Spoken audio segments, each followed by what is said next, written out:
الحمدللہ رب العالمین والصلاة والسلام علی سید الانبیاء والمرسلین اما بعد فاعوذ باللہ من الشیطان الرجیم بسم اللہ الرحمن الرحیم۔ اب ہم نور الضیاء کا پڑھیں گے۔ فصل فیما یجوز بہ الاستنجاء، فصل ہے ان چیزوں کے بیان میں جو جائز ہیں استنجے میں، جن کے ساتھ استنجا کرنا جائز ہے یا جو جائز ہے استنجے میں، یعنی کہ استنجے کے آداب کے لحاظ سے یہ فصل ہے۔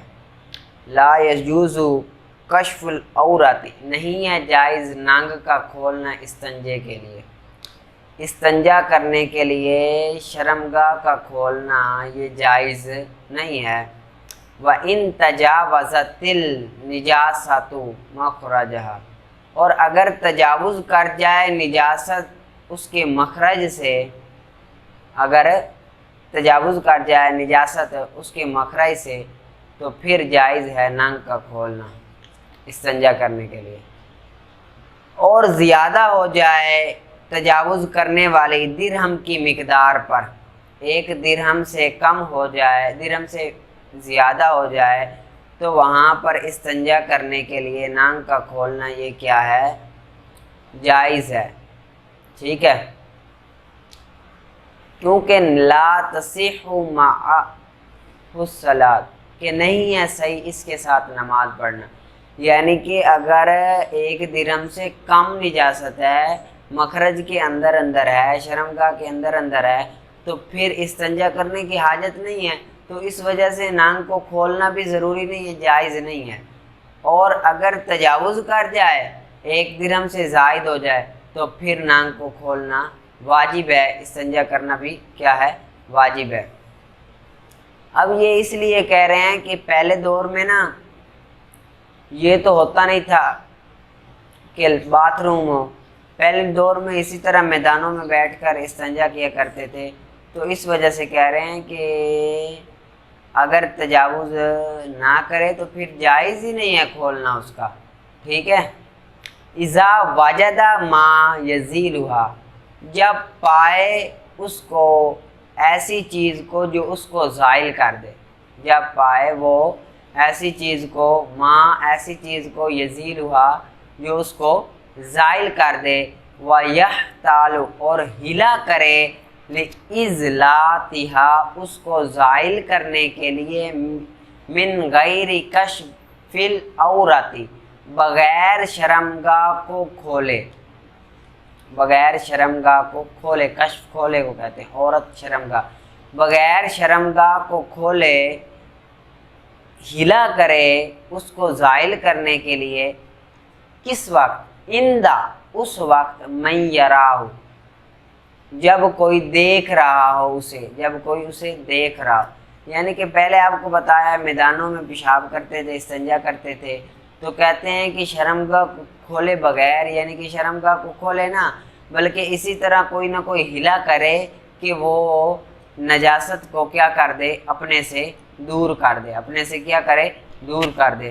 اگر ایک درہم سے کم ہے تو پھر تو واجب ہی نہیں ہے نانگ کو کھولنے، استنجا کرنے کی حاجت ہی نہیں ہے۔ اگر ایک درہم سے زائد ہو گئی تو پھر استنجا کرنے کی حاجت ہے۔ اب ایک درہم کی مقدار آپ کو میں بتا دیتا ہوں، ایک درہم کی مقدار جو بہنے والی نجاست ہے نا، اس کی جتنی ہتھیلی ہے نا، ہتھیلی کے اوپر جتنا پانی ٹھہرتا ہے اتنا پیشاب کیا ہے؟ وہ ایک درہم کی مقدار ہے، اس سے کم پاک ہے، زائدہ وہ کیا ہے؟ ناپاک ہے، ٹھیک ہے۔ کم کی اجازت ہے، زائد کی نہیں ہے، ٹھیک ہے۔ سمجھ آ گئی ہوگی امید ہے آپ کو۔ اگر کوئی چیز سمجھ نہ آئے تو آپ پوچھ سکتے ہو، ٹھیک ہے۔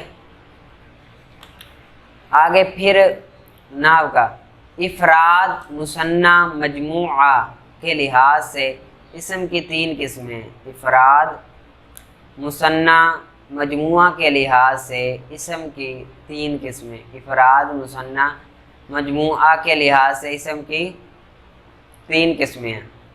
واحد، تثنیہ، جمع، واحد، تثنیہ، جمع، ٹھیک ہے، واحد تثنیہ جمع، واحد جو ایک پر دلالت کرے جیسے مسلم، واحد جو ایک پر دلالت کرے جیسے مسلم، تثنیہ جو دو پر دلالت کرے جیسے مسلمان، تثنیہ جو دو پر دلالت کرے جیسے مسلمان، جمع جو دو سے زائد پر دلالت کرے جیسے مسلمون، جمع جو دو سے زائد پر دلالت کرے جیسے مسلمون، ٹھیک ہے۔ پھر جمع کی دو قسمیں ہیں، جمع کی دو قسمیں، جمع کی کتنی قسمیں؟ دو قسمیں ہیں، جمع تصحیح یا جمع سالم، جمع تصحیح یا جمع سالم، دوسری ہے جمع تکسیر یا جمع مکسر، جمع تکسیر یا جمع مکسر، جمع تکسیر یا جمع مکسر، جمع تصحیح یا جمع سالم جس میں واحد کا صیغہ سلامت رہے، جمع تصحیح یا جمع سالم جس میں واحد کا صیغہ سلامت رہے، جیسے مسلمن سے مسلمون، مسلمن سے مسلمون، جمع تصحیح یا جمع سالم جس میں واحد کا صیغہ سلامت رہے جیسے مسلمن سے مسلمون، جمع تکسیر یا جمع مکسر، جمع تکسیر یا جمع مکسر جس میں واحد کا صیغہ سلامت نہ رہے، جمع تکسیر یا جمع مکسر جس میں واحد کا صیغہ سلامت نہ رہے، جیسے راجل سے رجال، جیسے راجل سے رجال، راجل سے رجال۔ اب جمع مکسر کے بعض اوزان یہ ہے، جمع مکسر کے بعض اوزان یہ ہیں، جمع مکسر کے بعض اوزان یہ ہیں، فعالل، فعالل، مفاعل، مفاعل، افعل، افعل، افعال، افعال، افعلۃ، افعلۃ، فعلۃ، فعلۃ۔ جمع مکسر کے بعض اوزان یہ ہیں، فعالل، مفاعل، افعل، افعال، افعلۃ، فعلۃ، افعلۃ، فعلۃ۔ پھر جمع سالم کی دو قسمیں ہیں، جمع سالم کی دو قسمیں ہیں، جمع سالم کی دو قسمیں ہیں، جمع مذکر سالم، جمع مؤنث سالم۔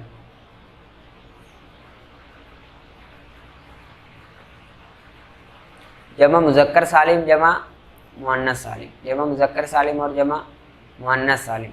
جمع مذکر سالم جس کے آخر میں واو ما قبل مضموم، جس کے آخر میں واو ما قبل مضموم یا ما قبل مکسور یا ما قبل مکسور اور آخر میں نون مفتوحہ ہو، اور آخر میں نون مفتوحہ ہو، جیسے مسلمون، جیسے مسلمون۔ جمع مذکر سالم جس کے آخر میں واو ما قبل مضموم یا ما قبل مکسور اور آخر میں نون مفتوحہ ہو، اور آخر میں نون مفتوحہ ہو، جیسے مسلمون، جیسے مسلمون۔ جمع مؤنث سالم، جمع مؤنث سالم جس کے آخر میں الف اور تاء طویلہ ہو، جس کے آخر میں الف اور تاء طویلہ ہو، جیسے مسلمات، جیسے مسلمات، جیسے مسلمات۔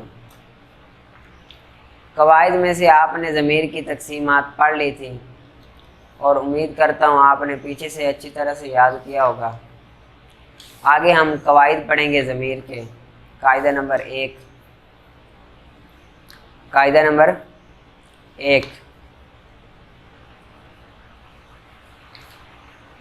اگر ضمیر کے بعد جملہ آ جائے،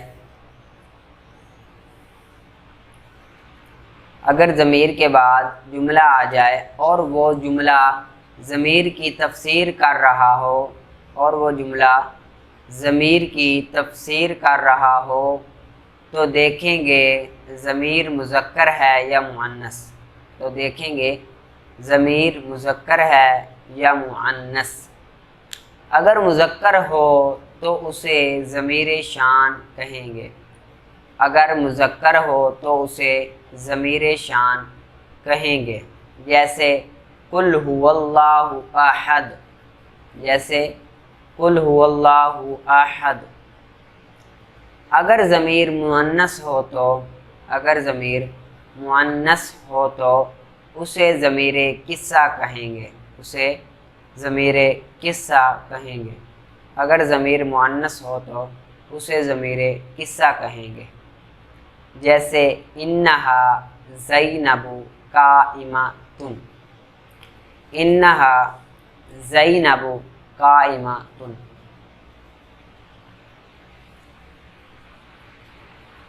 انہا زینب قائمۃ۔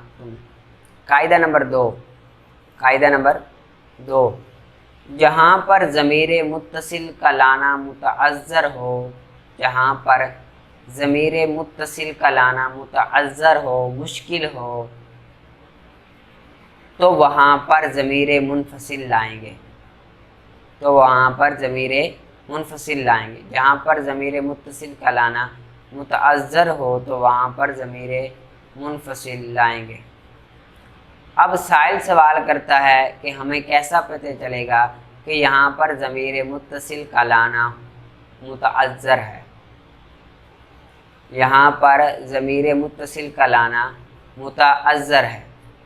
جواب، 5 مقامات ایسے ہیں جہاں پر ضمیر متصل کا لانا متعذر ہے، 5 مقامات ایسے ہیں جہاں پر ضمیر متصل کا لانا متعذر ہے۔ نمبر 1، جہاں ضمیر مبتدا ہو،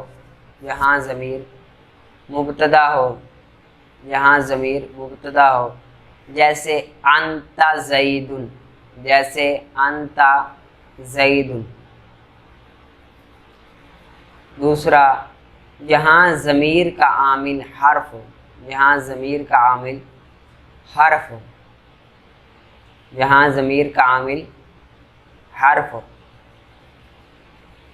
جیسے ما انت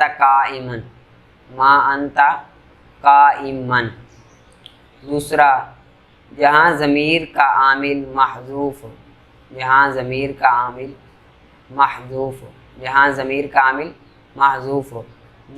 ایاک والشر،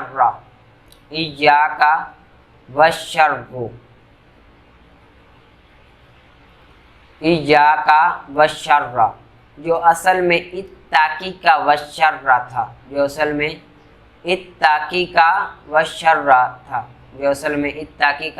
والشر تھا۔ چوتھا ہے، جہاں ضمیر اور عامل کے درمیان فاصلہ آ جائے،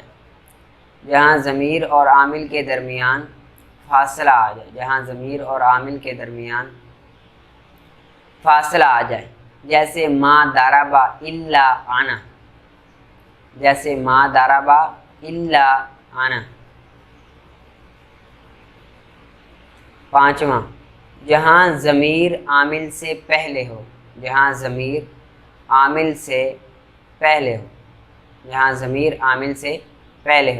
جیسے ایاک نعبد۔ 5 مقامات دوبارہ دہرا دیتا ہوں، جہاں ضمیر مبتدا ہو، جیسے انت زید، جہاں ضمیر کا عامل حرف ہو، جیسے ما انت قائمن، جہاں ضمیر کا عامل معذوف ہو، جیسے ایاک والشر، جو اصل میں اتقی کا والشر تھا، جہاں ضمیر اور عامل کے درمیان فاصلہ ہو، جیسے ما ضرب الا انا، جہاں ضمیر عامل سے پہلے ہو، جیسے ایاک نعبد۔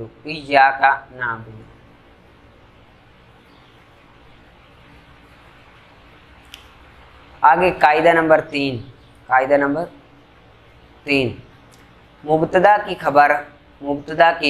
خبر موصوف کی صفت، موصول کا صلہ، موصول کا صلہ، ذوالحال کا حال، ذوالحال کا حال۔ اگر جملہ فعلیہ ہو تو، اگر جملہ فعلیہ ہو تو مبتدا کی خبر، موصوف کی صفت، موصول کا ضلع، موصول کا صلہ، موصول کا صلہ، ذوالحال کا حال، ذوالحال کا حال۔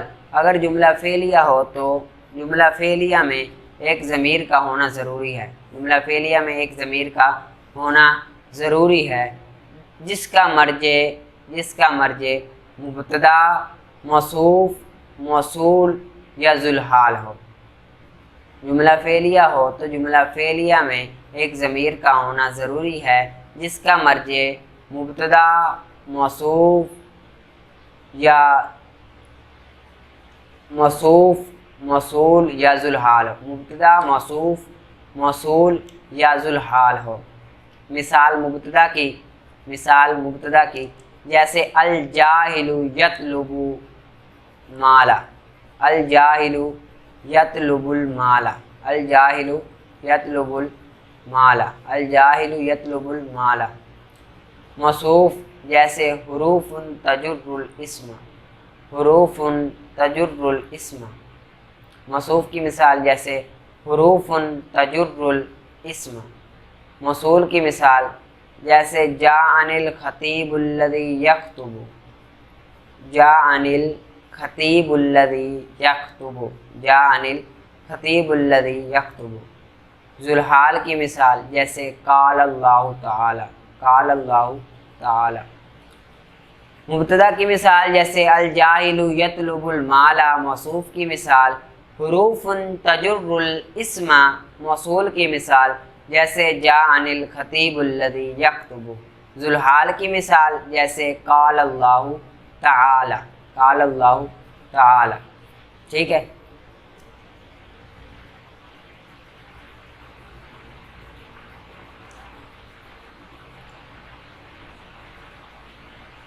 آگے ایک نوٹ ہے، کیا ہے؟ نوٹ ہے۔ ضمیر اور مرجع کے درمیان 5 چیزوں میں مطابقت کا ہونا ضروری ہے اور بیک وقت 2 کا ہونا ضروری ہے۔ ضمیر اور مرجع کے درمیان 5 چیزوں میں مطابقت کا ہونا ضروری ہے اور بیک وقت 2 کا ہونا ضروری ہے۔ ضمیر اور مرجع کے درمیان 5 چیزوں میں مطابقت کا ہونا ضروری ہے اور بیک وقت 2 کا ہونا ضروری ہے۔ واحد تثنیہ جمع، واحد تثنیہ جمع، واحد تثنیہ جمع، مذکر مؤنث، مذکر مؤنث، واحد تثنیہ جمع اور مذکر مؤنث۔